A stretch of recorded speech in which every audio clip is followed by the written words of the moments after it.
He's the current CEO of IQ Business, a largest independent management consulting firm in South Africa. You're one of the few that is still surviving, eh? Yeah, so let's do IQ. Yeah. They've been taking a lot of pain, most of the consulting firm in South Africa. And he's been there as a CEO since 2010. He's done a great job. To tell me now, it's about 700 people already. Adam joined IQ Business in September 2009 and was appointed CEO in November 2010. He comes from Super Group. How many of you remember we had a CEO of Super Group here? Peter, Dimension Data, Group Executive, Mentions, MD, Accenture, Associate Partner, British guest. So you've been in my industry in your youth as an analyst, eh? Wow, that's great. He's also a very learned man. He's got diploma in marketing and MBA from a very prestigious place called IMD in Lausanne. In my organization, when you are hypo and we are going somewhere, we take to Lausanne. And he also done a BSc in computer sciences and management. Adam is a member of Young Presidents Organization, and I'm sure most of you who are here have been in ULP. You will run and become presidents of organizations, CEOs, and you're going to join this organization. A fellowship of the Institute of Directors, a fellow, and the president of the IMD Alumni Club of South Africa. Without any waste of time, let's give over to Adam. Adam. Okay.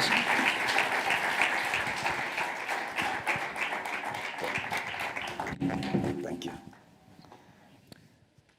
Maurice, thank you very, very much for that warm welcome. And to the ULP leadership team, your hospitality this evening has really been wonderful. So it's wonderful to join you here this evening. One thing I'll point out is that although I'm a member of the Young Presidents Organization, I'm a part of the older piece of the Young Presidents Organization. So don't automatically think, oh my goodness, how young can you be you can be as young as you like to join the Young President, but there is a limit that's there. I want to start by asking you a question. I've been on this earth for about 26 and I'd say 26.6 million minutes.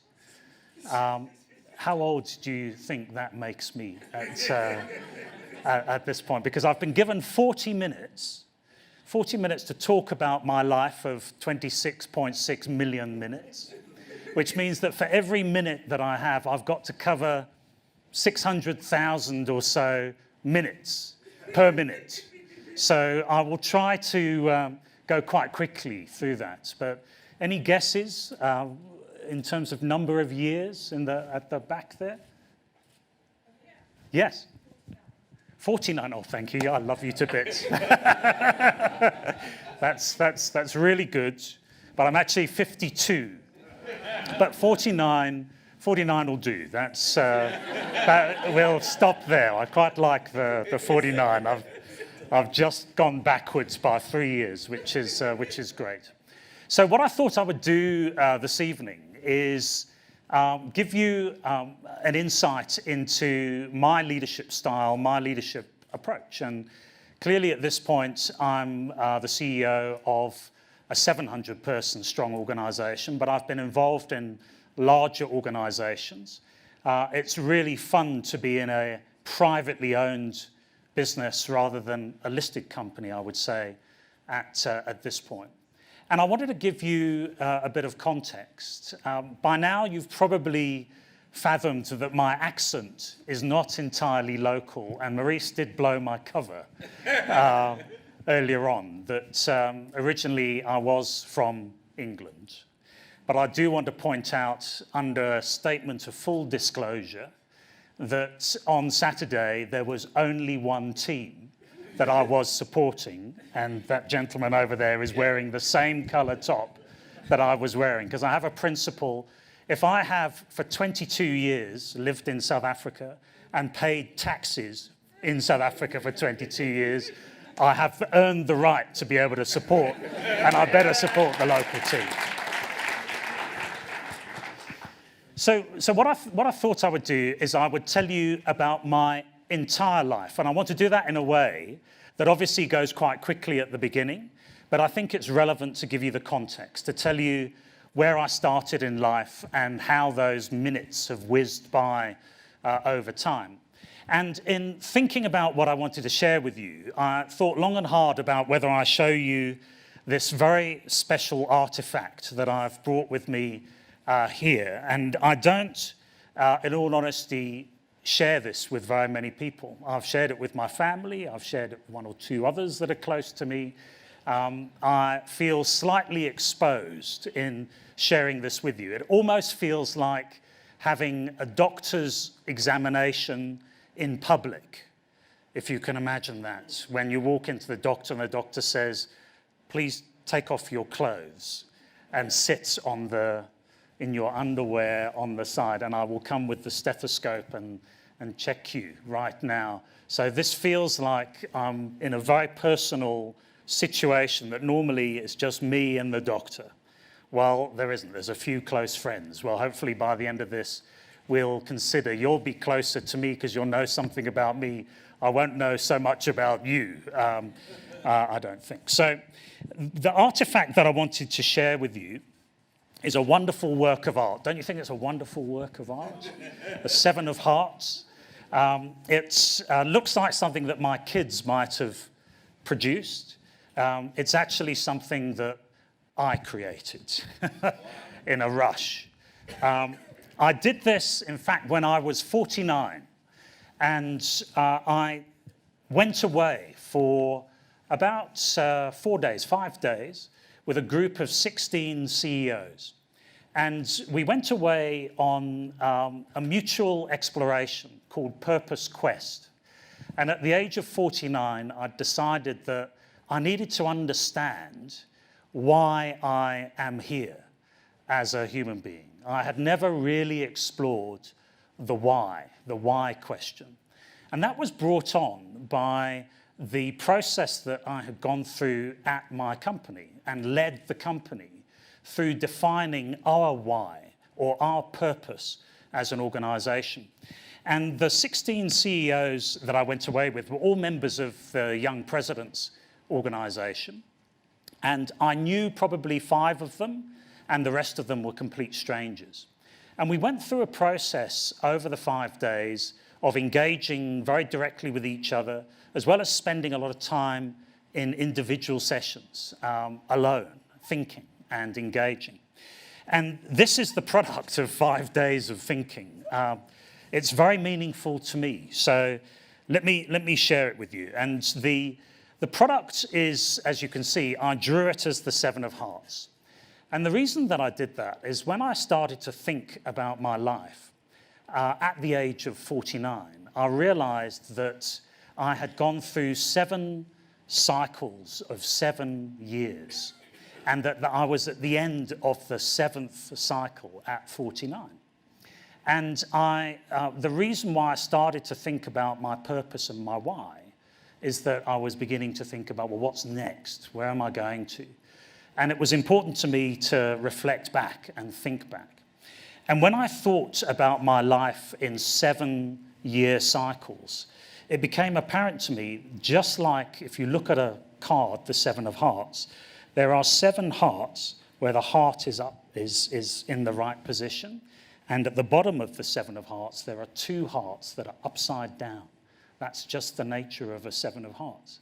And it was really meaningful to me. So let me explain what each of these means. The first heart is the first 7 years from being born to turning 7 years old.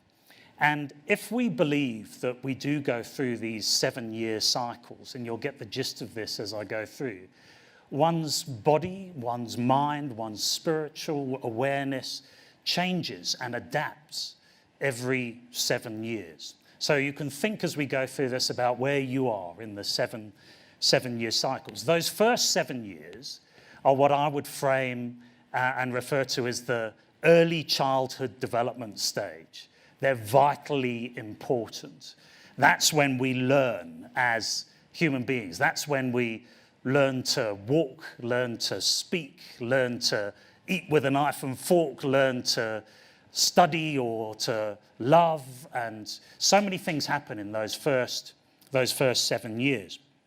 I had a very happy start to my life.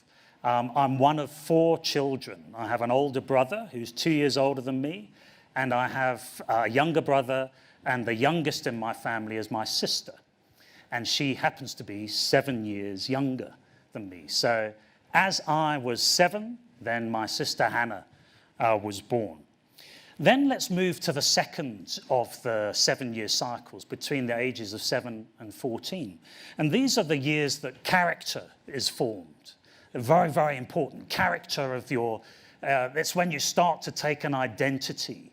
It's when you start to be a little bit more outspoken with your parents, perhaps. It's when your body begins to develop a little bit, but you're still very much a child that's there.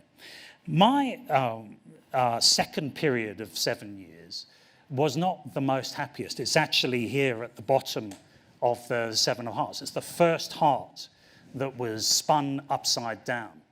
And the reason for that is that my father, at age 32, passed away.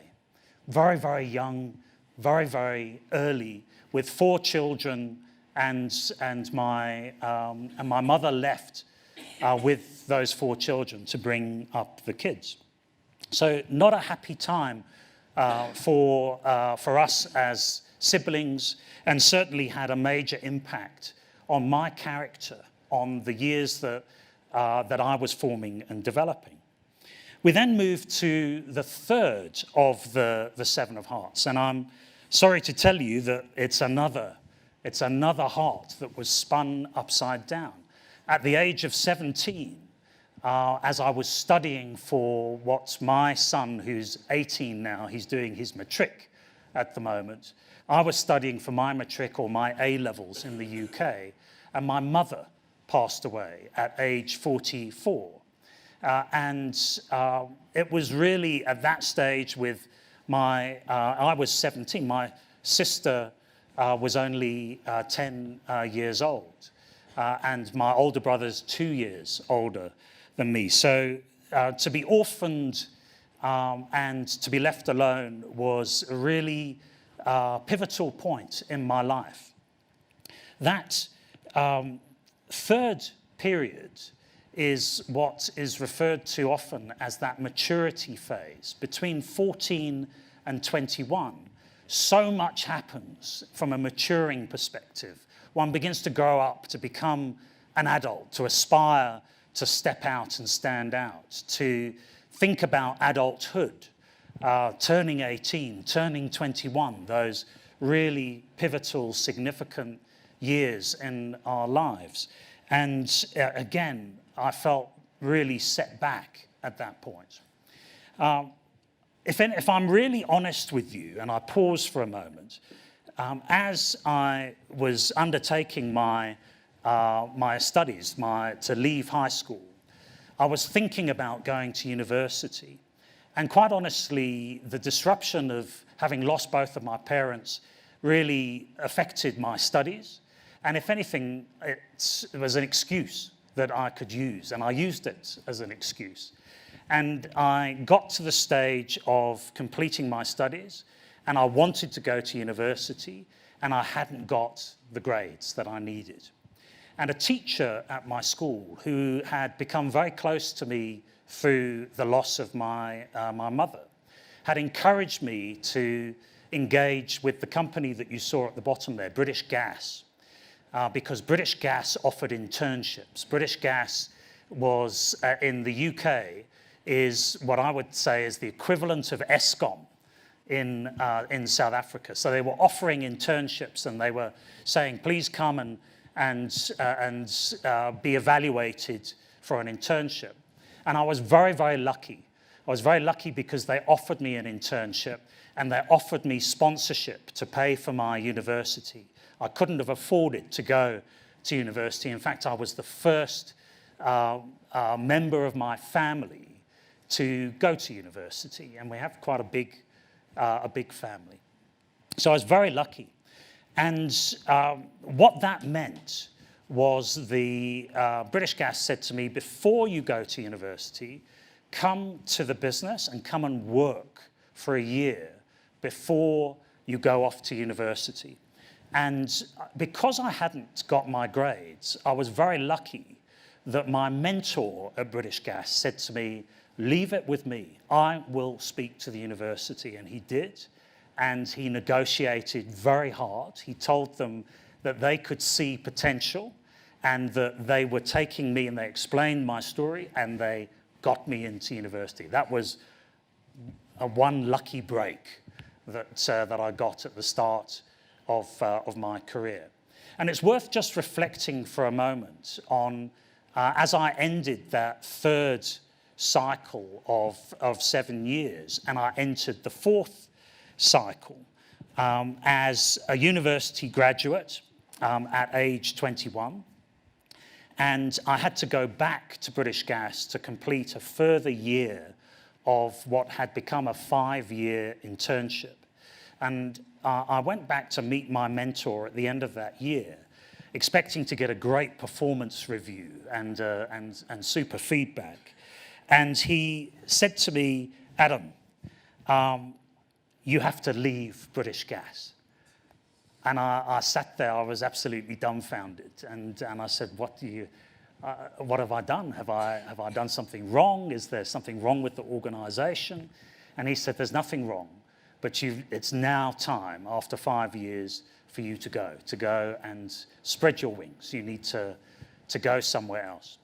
And that was an amazing moment in my career, because I actually graduated from university with a first-class honours degree after 3 years.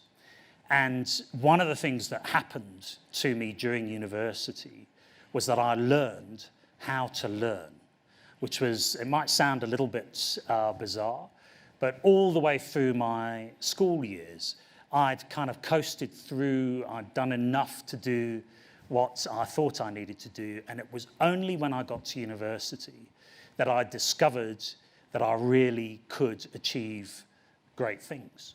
And that was only by learning how to learn and applying my mind to it.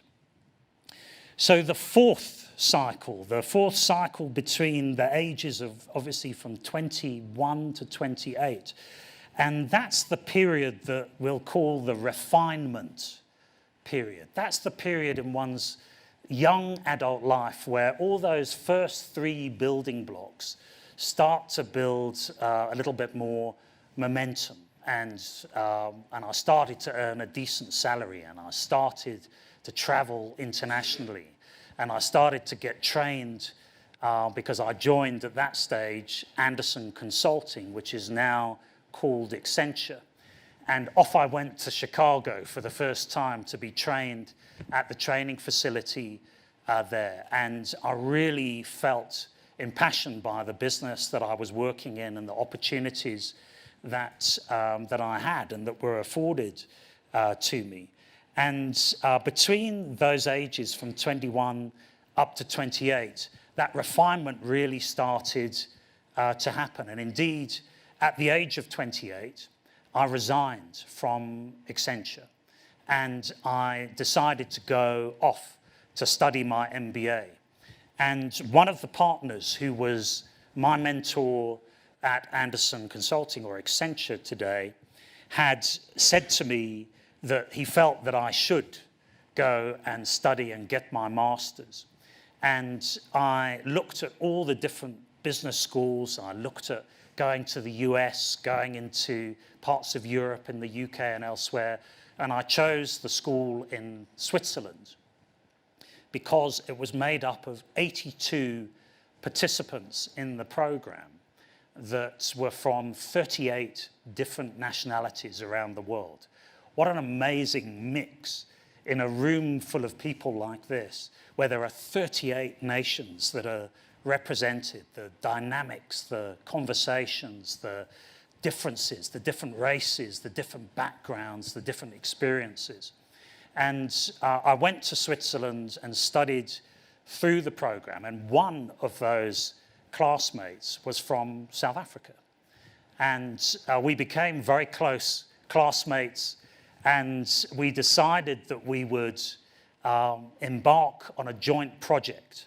One of the things that we had to do, and this was bearing in mind in 1996, which even when I say that surprises me and frightens me, that's a long time ago. We decided that we would come to South Africa. Myself, the South African, an Indian partner from the class, and an Italian. And we came here to launch a social enterprise, because part of the program in 1996, the master's program, was to understand that the role of business in supporting society was critical. So we arrived in 1996, and 2 years after the first democratic elections in South Africa, what an exciting time it was to be part, to see, to understand Madiba's presidency, and to see what was happening here. And I decided that I had to come back at the end of the MBA. I wanted to be part of the transformation that was happening here. I wanted to be part of the energy and the drive. And when I went back to Switzerland, I went back with an offer to come back here. One from Dimension Data, the company that I joined several years later. They said, come and work for us in South Africa. One from a company called McKinsey, which I'm very glad today that I don't have that on my CV.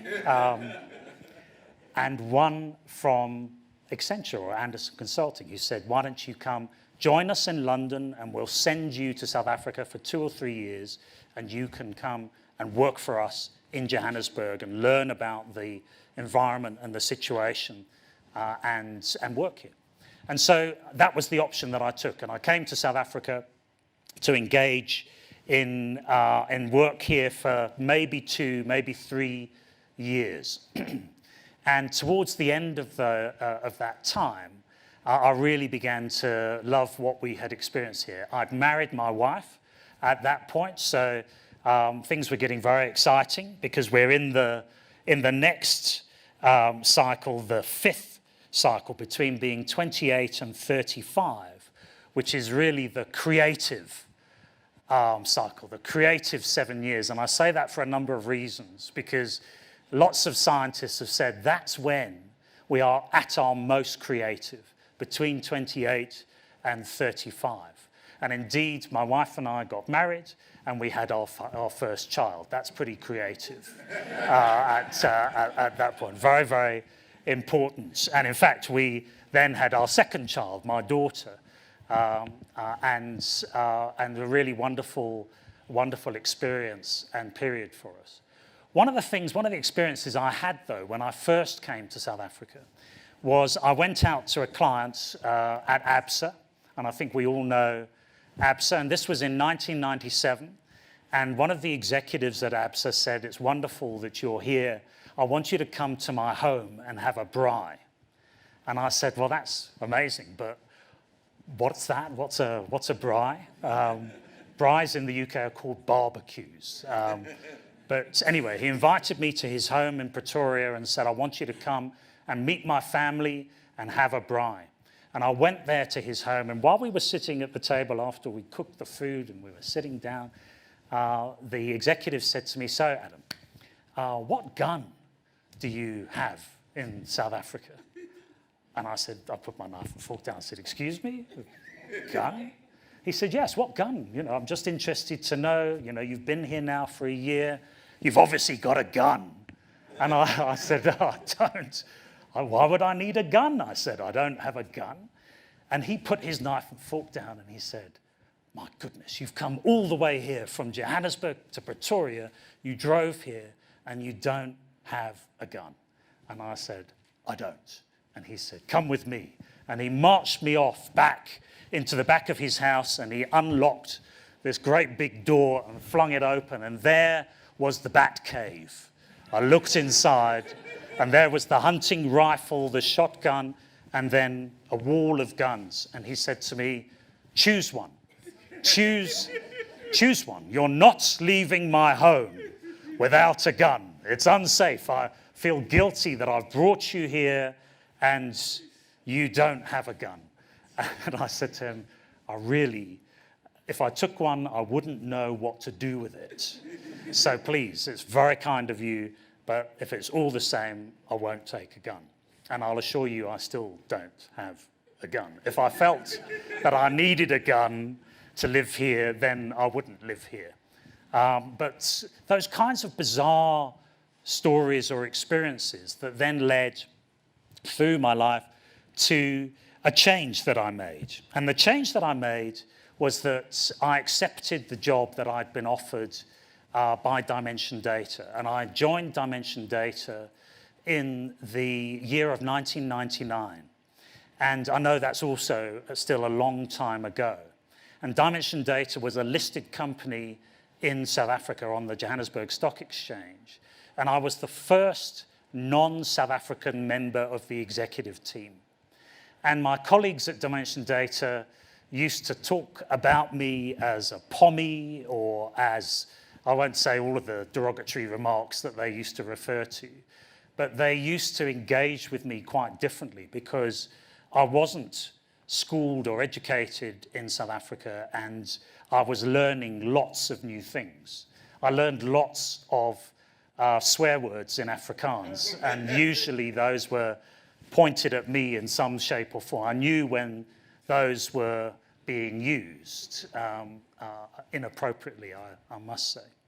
But I joined Dimension Data in a period of massive growth. Dimension Data had gone from the period of 1993 to 2000, from turning over $200 million in 1993 to turning over $2 billion in the year 2000. Massive growth. And we decided that we would move the primary listing of Dimension Data from Johannesburg to London, which was a major step.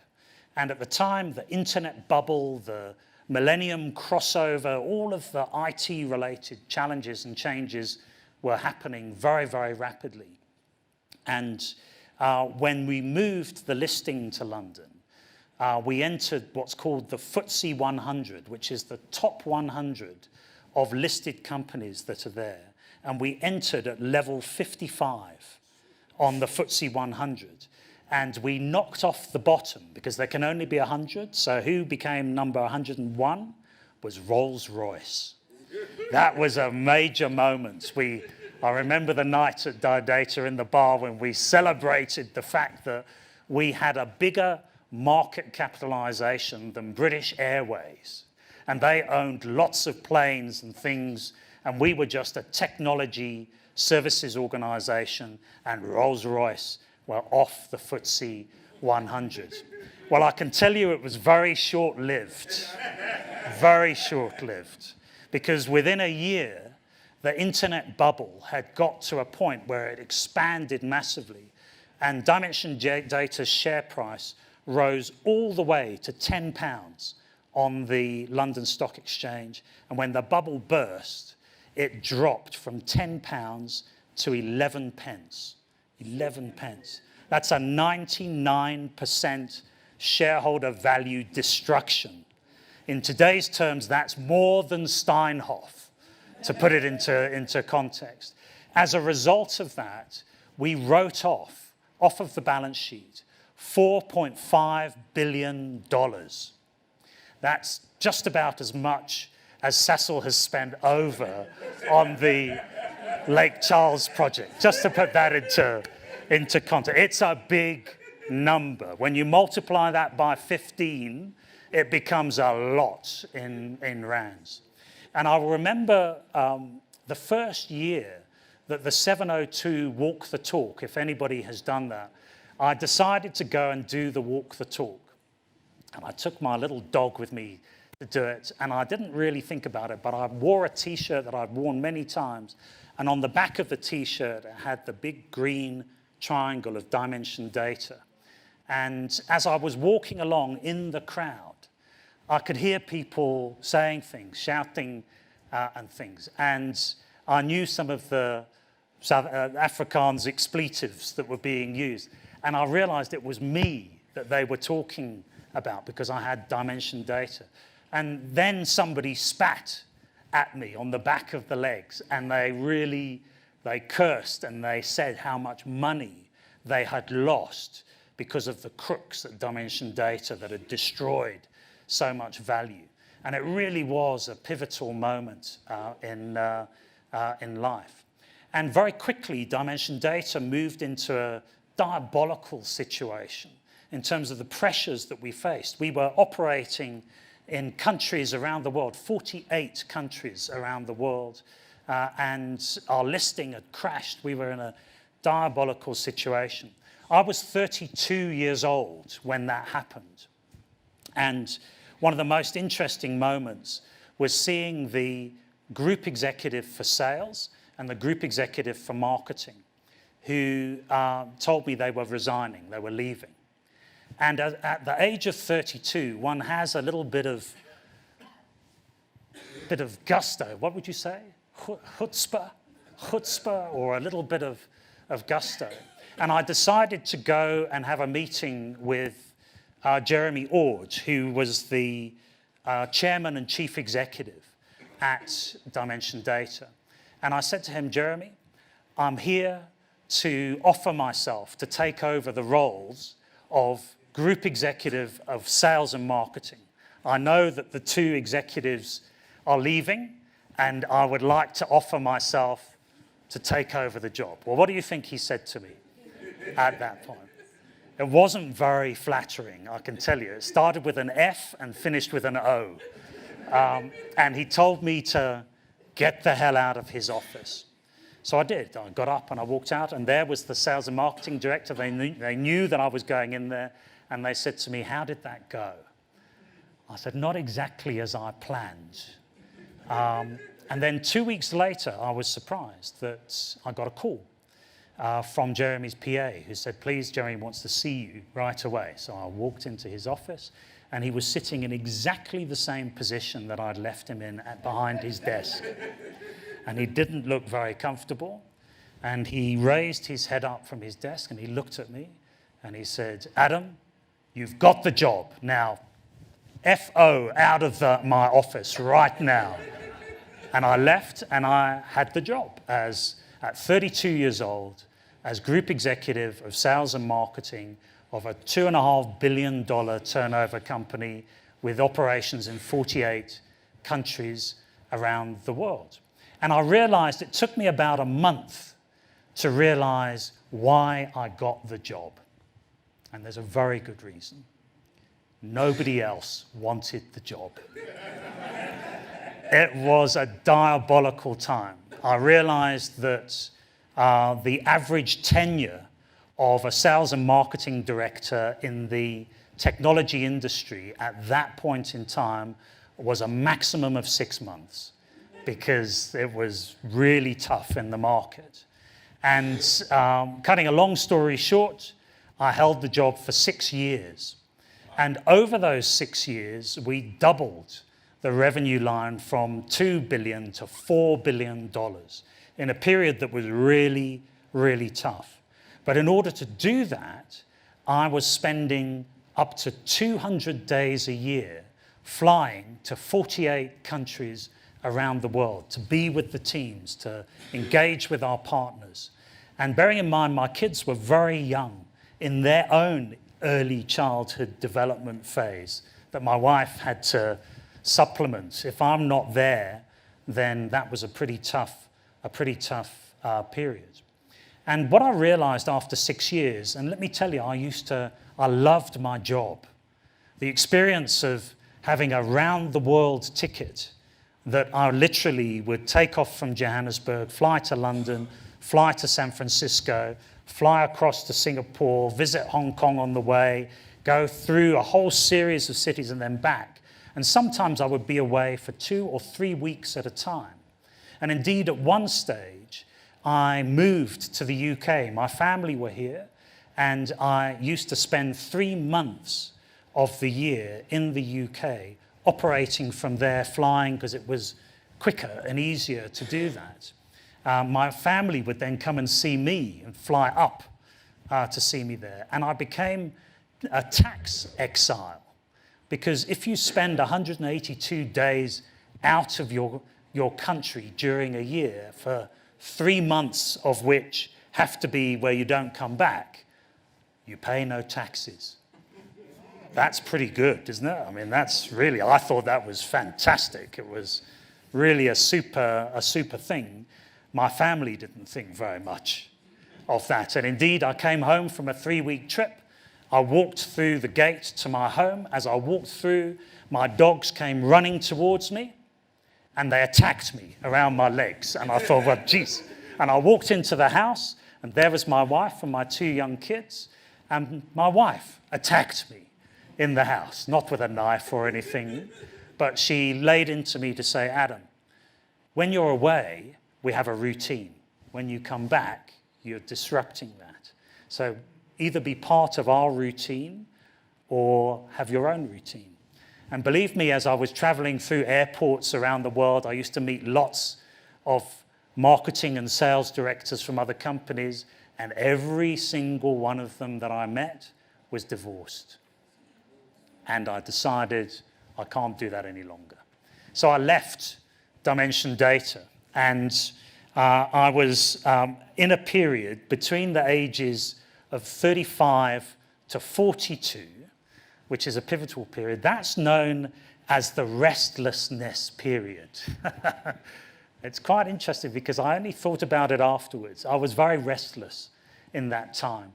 And I started to think about what I wanted to do next. And I wanted to be a CEO. I wanted to test myself beyond the limit of my abilities as a sales and marketing director.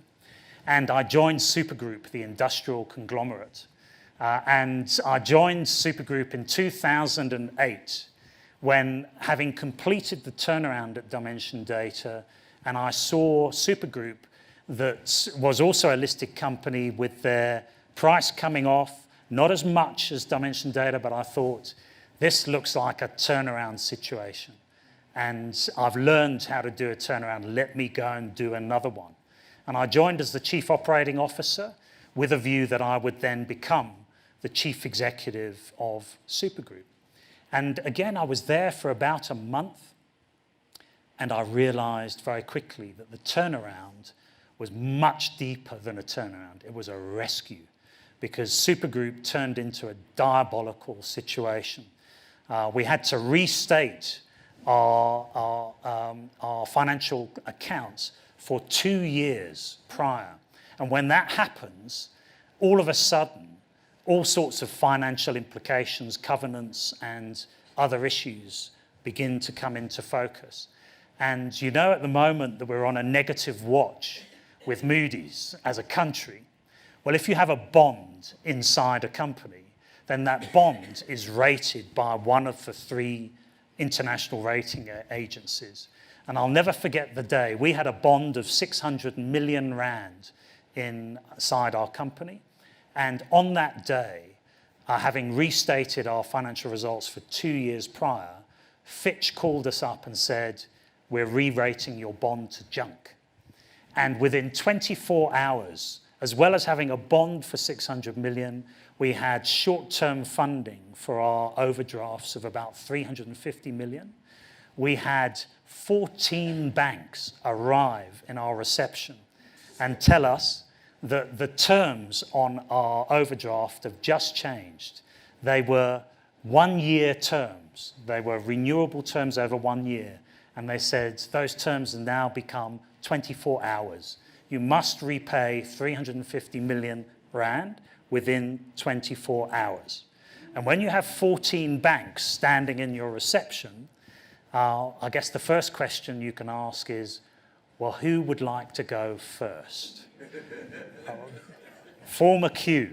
And it's amazing to see 14 bankers saying, well, I'm the biggest bank, or I'm the reddest bank, or the bluest bank, or the greenest bank. But we put them all into a boardroom, and we held them there until we managed to stabilize the situation. And one of the most dramatic situations I had spent in Angola, where Supergroup had a $36 million theft that had taken place in Angola. And I went there to go and find the theft, how it had taken place. And I found all the evidence, all the information. And then the thieves found me. And they came to visit me at a cafe in Luanda. And I was sitting at the table, and the chief thief, who happened to be the son of one of the country's leaders, sat down with me and said, "Adam, you're my guest in Angola. Nothing can ever happen to you in Luanda. Nobody would dare." And as I looked around, the people that he was with were showing me that they had weapons, they had things, and they then closed their jackets for a moment. "Nothing," he said, "could ever happen to you here. But you live in a very dangerous city in Johannesburg, and I cannot protect you there. So when you go home, be very, very careful," he said.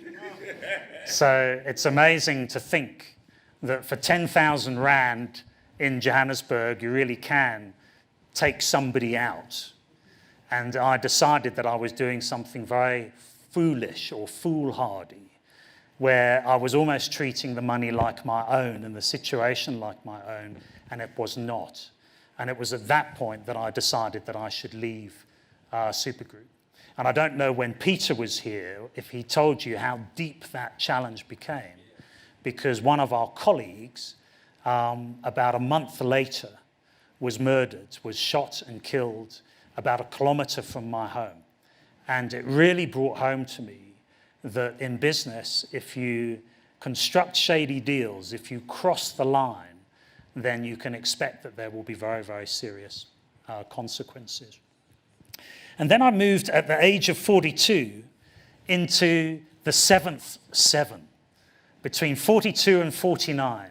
And that's the period that I would call the retrospect period, because it's then that I really brought things together. I joined IQ Business. As Maurice said earlier on, I joined 1 year and was made chief executive the following year. I got what I wanted in terms of the leadership opportunity. And for 10 years, between 42 and 52, I've been part of the most amazing journey in taking a business.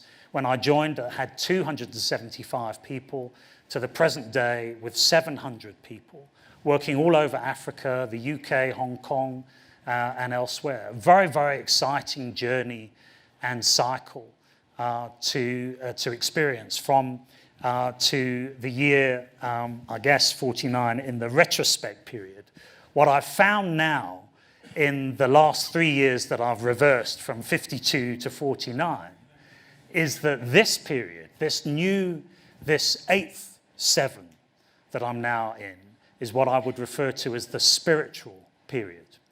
Because having formed an understanding of my purpose, I've really now understood what I am here for and the role that I play in society, in the economy, in my business, in my family, and in so many different aspects. And I'm really enjoying this 8th 7-year cycle that I'm in. And I'm going to finish at that point, but I guess I have to tell you what I think the next few cycles are. I haven't got there yet, but at age 56, I'm expecting in the 9th cycle to move into what we can refer to as the tranquility cycle, from 56 to 63. Tranquility, being really comfortable in oneself, hopefully feeling that there's something so much more that I can do with my life, but being fairly tranquil. Then the time period between 63 to 70, I'm really, really looking forward to, because that's the period, I think, of understanding. That's the period of reflection back and thinking, well, there aren't that many cycles of 7 left. It starts to get a little bit pressing. I would hope after 7 cycles, there could be another 7 cycles to get to 98, wouldn't you? You could be at the halfway stage, but that would be pushing it, I think. So that period of understanding happens, and then from 70 to 77, it's what I would refer to as the unconditional period. It's the unconditional giving or love or care that one can provide. And then lastly, and I've stopped at between 77 to 84, which I call the new self period, because something new might happen at that point. That's my story. That's my framework. That's my thoughts. I hope that gives you a little bit more colour.